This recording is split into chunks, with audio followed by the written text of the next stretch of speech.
వాళ్ళ ఫీలింగ్స్ చూస్తుంటే ఇక్కడేదో సీన్ సినిమాటిక్ గా మారేటట్టుందే. సీను సినిమాటిక్ అయితే నష్టం నీకేరా. ఎందుకంటే నెక్స్ట్ డైలాగ్కి అమ్మాయి కనిపించడం లేదని వస్తుంది కాబట్టి. ఈ పెళ్లి తన కోసం కాదు, మన కోసం, మన సేఫ్టీ కోసం. నువ్వు వెళ్ళి దండం పెట్టుకుంటే నేను దండం పెట్టుకున్నట్టే. నువ్వు వెళ్ళి. ఇద్దరం వెళ్ళాలి. ఇప్పుడు ఇద్దరం ఎలా అవుతాం? మన ఇద్దరం ఒకటే కదా.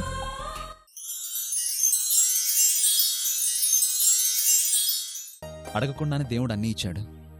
అందుకే వెళ్లాల్సిన అవసరం ఎప్పుడూ రాలేదు. నేనొచ్చి ఆమెను ఇబ్బంది పెట్టడం ఎందుకు? నువ్వు వెళ్ళరా. మళ్ళీ టైం అయిపోతుంది, వెళ్ళు. సరే సరే.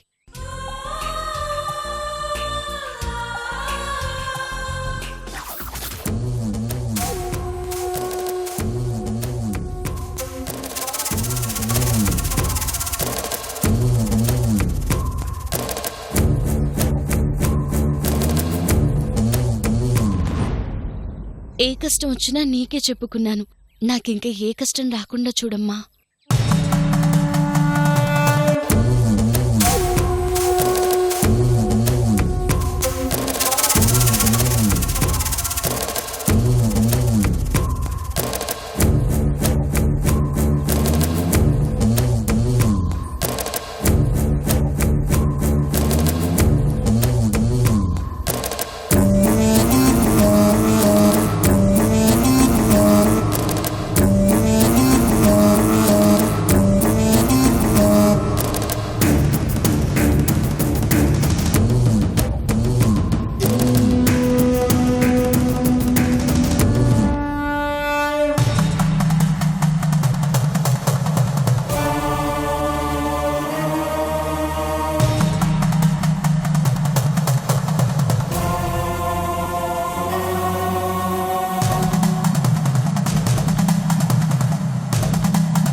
అమ్మాయి గారు,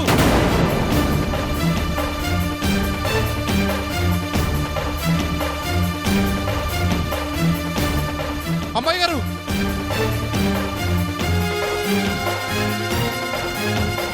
ఇంకా గుడి దగ్గర ఏం చేస్తున్నారు అమ్మాయి గారు? అక్కడ పెళ్లివారు వచ్చేసారు. అందరూ తమరు గురించే కంగారు పడుతున్నారు. త్వరగా రండమ్మా. పదండమ్మా, ఇంటి దగ్గర అయ్యగారు అగ్గి మీద గుగ్గిలం అవుతున్నారు. ఆలస్యం చేస్తే పెళ్లి వాళ్ళ ముందు మర్యాద ఉండదమ్మా. పదండమ్మా, మీకు పుణ్యం ఉంటుంది. త్వరగా రండమ్మా, లేకపోతే అయ్యగారే వచ్చేటట్టున్నారు. రండమ్మా.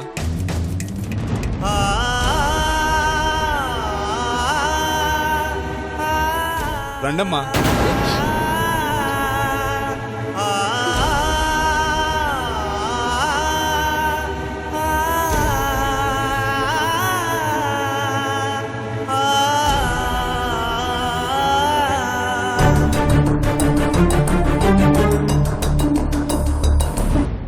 అమ్మాయిని చూపించరేమిట్రా? ముహూర్తం టైంకి చూపిద్దామనేమో. ఇదే ఈ టెన్షనే ఉండాలి. వచ్చామా చూసామా పోయామా అంటే కిక్కే ఉంటుంది తాతయ్య. కరెక్ట్.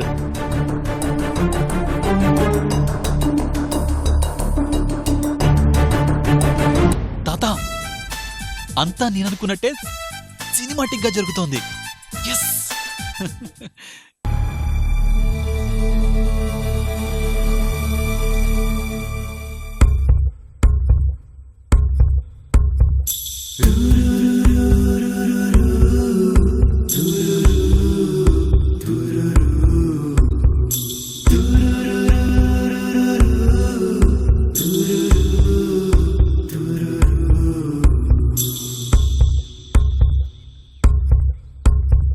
వానేమో తడిసి గొడుగు పట్టుకుంది, అంత కొత్తగుంది, ఎంతో వింతగుంది. ఎండేమో కళ్ళ జోడు పెట్టుకుంది, అంత కొత్తగుంది, ఎంతో వింతగుంది.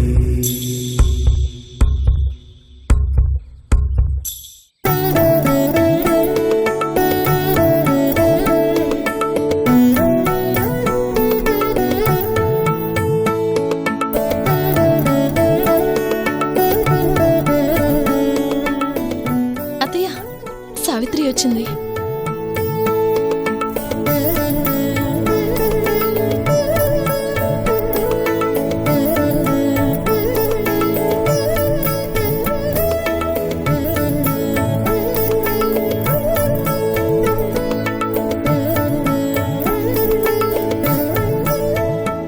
పదమ్మా. పద. అమ్మాయితో అడ్డమైన ప్రశ్నలు వేయమాకు. అది సరే గాని, సినిమాల్లో హీరోలందరూ పెళ్లి చూపులంటే రిలాక్స్డ్ గా కూర్చుంటారు, కానీ నా గుండె ఎందుకో అలారం మోగినట్టు మోగుతోంది. పెళ్లి చూపులంటే అలాగే ఉంటాయి. కూర్చోమ్మా.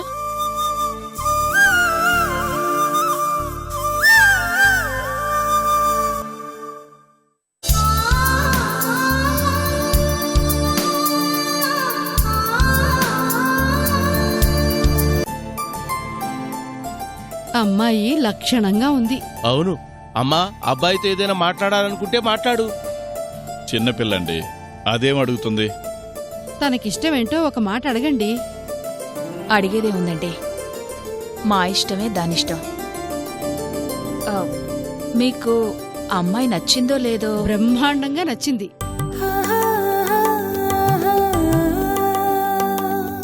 ఎరా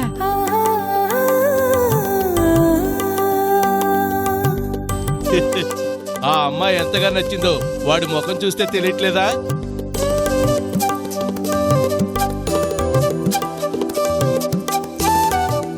శుభం. ఉభయలకు ఈ సంబంధం ఇష్టమైనప్పుడు ఉంగరాలు మార్చుకుంటే సరిపోతుంది కదా, ఏమంటారండి? అనేదేముందండి, ముందు అనుకున్నదే కదా. పంతులు గారు, మీరు కార్యక్రమం కానివ్వండి.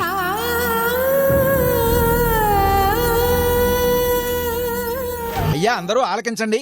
స్వస్తి శ్రీ చాంద్రమాన శ్రీ జయనామ సంవత్సర మాఘ శుద్ధ సప్తమి మేషలగ్న పుష్కరాంశ శుభముహూర్తమునందు విశాఖపట్నం వాస్తవ్యులు అయినటువంటి కీర్తిశేషులు గొర్రెపాటి సుబ్బారావు పద్మావతి గార్ల ఏకైక పుత్రుడు వరుడు చిరంజీవి సత్యప్రసాదునకు కృష్ణా జిల్లా ఘంటసాల గ్రామ వాస్తవ్యులైనటువంటి శ్రీ వేమూరి రాఘవయ్య గారు జానకమ్మల ఏకైక పుత్రిక వధువు చిరంజీవి సౌభాగ్యవతి సావిత్రినిచ్చి తేదీ 18/2/2015 పగలు 11:59 ఈశ్వరానుగ్రహముగా శ్రీ పార్వతీ పరమేశ్వరుల ఆశీస్సులతో ఉభయులు కూడా శుభలగ్న పత్రికను రాసుకొని పరస్పరము అంగీకరించడం అయినది.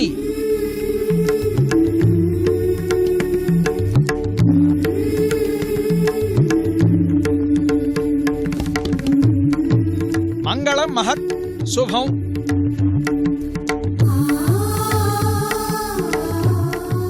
అయ్యా, ఉంగరం తెప్పించండి. వెళ్ళి ఉంగరం తీసురా. అలాగేనండి.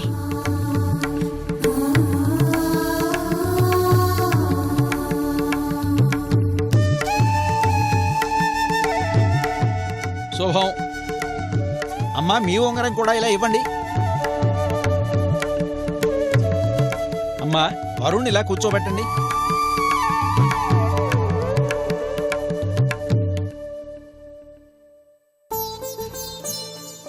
పంతులు గారు, ఇక అమ్మాయికి అబ్బాయికి ఉంగరాలు మార్పించండి. తమరు అమ్మాయికి ఈ ఉంగరం తొడగండి.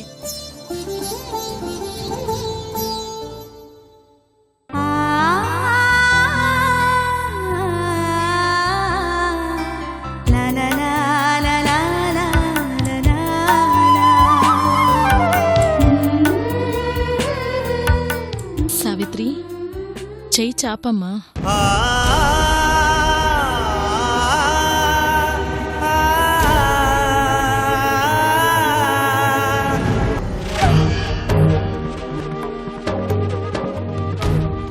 సావిత్రి,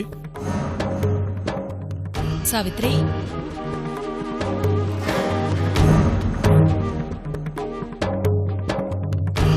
సావిత్రి, చెయ్యి చాపు. చెయ్యి చాపవే.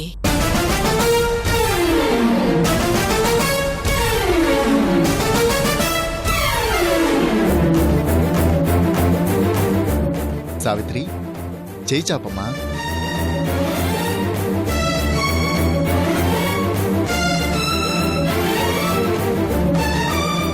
చేయి చాపమ్మా.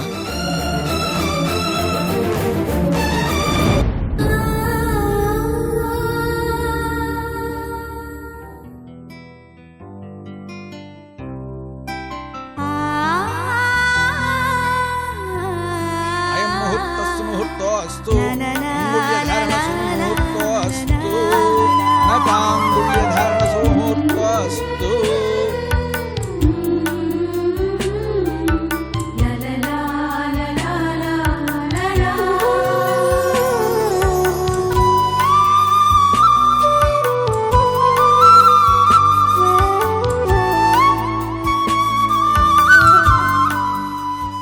అమ్మా సావిత్రి, అబ్బాయికి ఈ ఉంగరం తొడుగమ్మా.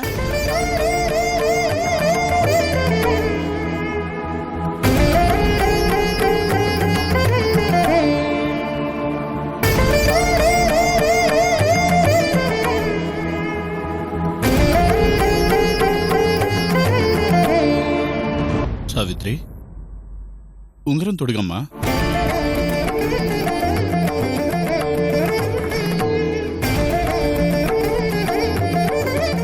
సావిత్రి, ఉంగరం తీసుకోమ్మా.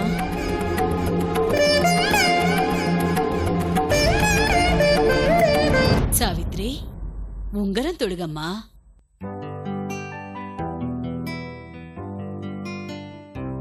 ఓం ధ్రువం తే రాజా వరుణో ధ్రువం దేవో బృహస్పతి ధ్రువం త ఇంద్రశ్చాగ్నిశ్చ రాష్ట్రం ధారయతాం ధ్రువం అయం ముహూర్తస్సు ముహూర్తో అస్తు.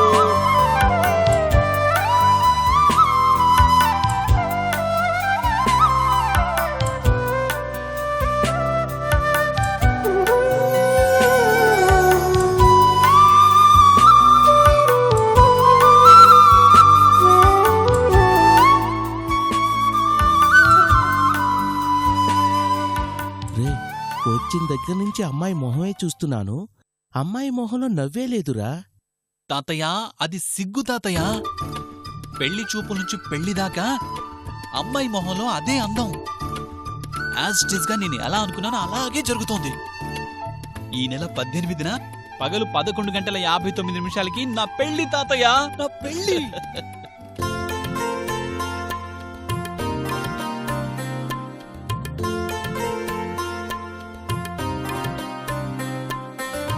ఈ పెళ్లి చూపులు ఇవన్నీ కేవలం ఫార్మాలిటీ కోసమేనండి. ధర్మగారి చెల్లెలు అనగానే ఆ అమ్మాయే మా ఇంటి కోడలు అన్నారు. మీ గురించి తెలిసిన వాళ్ళెవరైనా మీ చెల్లెల్ని ఇంటి కోడలుగా చేసుకోవడం అదృష్టమనేగా అనుకుంటారు. అదంతా మీ అభిమానం అండి.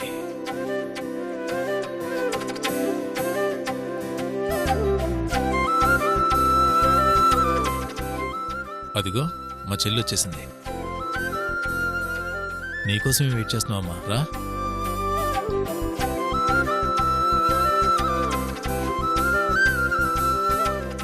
నా చెల్లెలు ఊర్మిళ. సీతారామయ్య గారని సూర్య ఇండస్ట్రీస్ ఎండి. వాళ్ళ అబ్బాయి సూర్య. ఓ అలాగా. ఏదైనా పని మీద వచ్చారా? పని మీద కదమ్మా, నిన్ను వాళ్ళ ఇంటి కోడలుగా చేసుకుందామని వచ్చాను. అందుకే పెళ్లి చూపులు ఏర్పాటు చేశాను. పెళ్లి చూపులా? నాకా?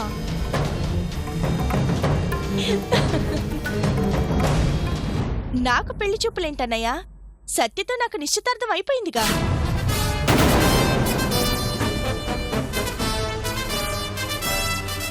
ఈ నెల 18 పగలు 11:59 పెళ్లి ముహూర్తం కూడా ఫిక్స్ అయ్యాక మళ్ళీ పెళ్లి చూపులేంటి?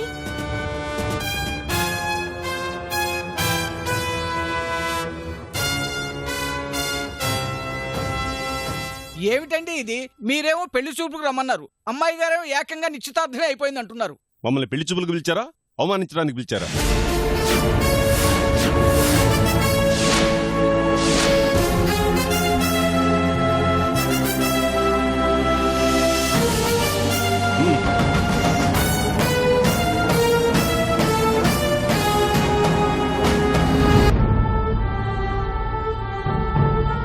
ఎవరితోనూ నిశ్చితార్థం జరిగిన సత్యతో నీ పెళ్లిలా అవుతుందమ్మా?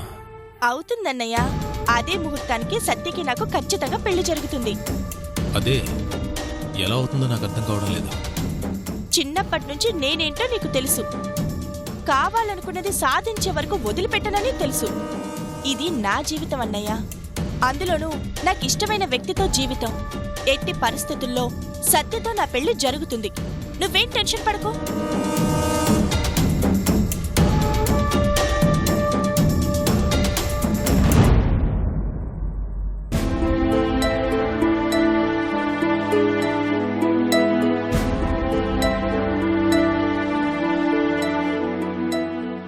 అమ్మాయి గారు అవ్వాలంటేనే అయిపోద్ది, అట్టాంటిది అయిపోద్ది అన్నారంటే అయిపోయినట్టే. చూసావా, మా అన్నయ్య ఎవరితోనో పెళ్లి చూపులకి ఏర్పాటు చేశాడు. పాపం తనకేం తెలుసు? నిశ్చితార్థం ఎవరితో జరిగినా పెళ్లి మనిద్దరికే జరుగుతుందని. నీతో 7 అడుగులు నడిచే ఆ క్షణం ఎప్పుడొస్తుంది సత్య?